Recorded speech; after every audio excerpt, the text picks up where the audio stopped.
These are the 1.5 by 2 inch Post-its here.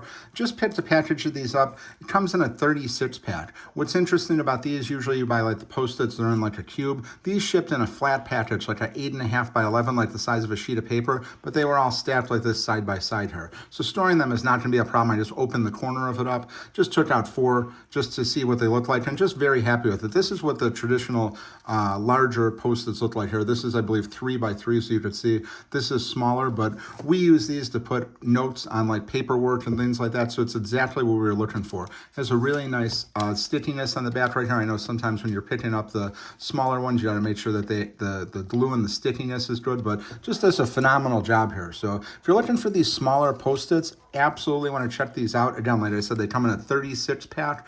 Very happy with this. This is what the larger one looks like, so you could see here. This is about like you could see here how it fits in here. So this is 1.5 by 2 inch. So definitely want to check these out if you're looking for the smaller ones. I'm very happy with them.